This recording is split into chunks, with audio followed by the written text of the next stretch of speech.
Ito pala yung aking ganap manglaba ako kay perti na gidabi kadamo sang amon nga mga nilabhan. So gimbutan ko dira ang mga dicolor una sa amon nga washing.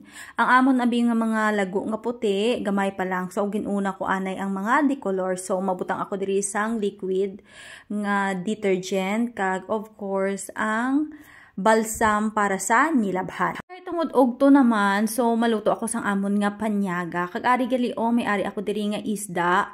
Ginbakal ko ini siya sa Kaufland nung nakaraan nga naggrocery kami kag ang isda nga ini frozen, hindi siya fresh.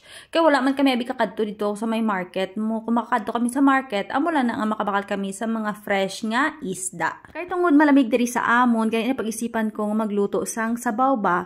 Kag ang ngalan niya ginatawag diri nga chorba di peste. Para siyang kapareho ng sinigang sa atin. Kaso nga lang, iba yung kanyang mga ingredients at yung way ng kanyang pagluluto. Pero para sa akin, manamit bala ang ilang chorba diri.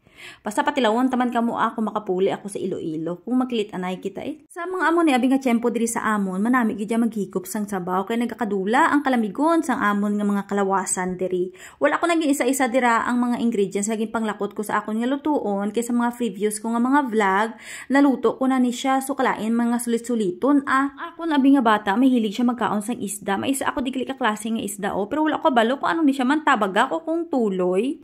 Frozen man ni siya kay upod ni siya sang isda nga ginaluto ko man bala nga chorba.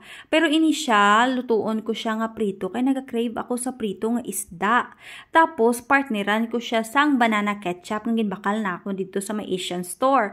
Tapos ang mga kasudlan sining mga isda gimbutan ko diri sa plastic kay karon ipahaboy ko sa akon nga bana. So ara og gimbutangay ko na da siya ang asin kag ang background gali ang yana. Ining akon nga ginadikdik dira or ginapang kiyad kuhanin na siya parsley kay ilakot ko sa akon nga chorba. So ara na gimputan ko na dira ang akon nga isda sa ginpabukalan ko nga tubig kay amo na siya ang akon chorba.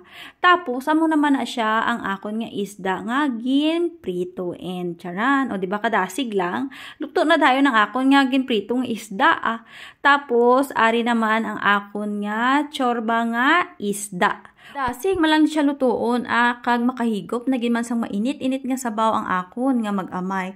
Tapos nagali ang akon nga ginawashing diri nga mga kalaguan namon so ihalay ko ni siya dito sa amon nga balkon.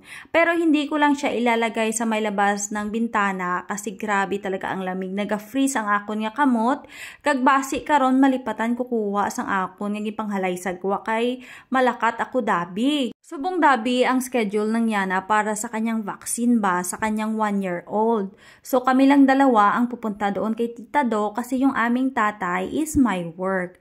Bali yung partner pala ng aking chorba tsaka pinirito itong mais na kanin ba. Namin siya kanon kapag mainit pero kapag hindi na mainit nalainan ako magkaon. Tapos may ara gali kami diri nga cheese. Bali traditional ni siya nga cheese diri sa Romania kag namin siya i-partner sa amon ni siya nga pagkaon. Tapos ari na ang akon nga prinito nga isda. Tapos may ara man ako ginobra nga very simple nga salad. Asin lang na akon gimbutang. Wala ako nagbutang sang langgaw kay may obra ang akon nga bana. So sampat na giniya ang amon nga panyag. Makaon na ta ano pa nang hulat nyo pero hindi ta nakao pag-updon pa sa amon nga pagkaon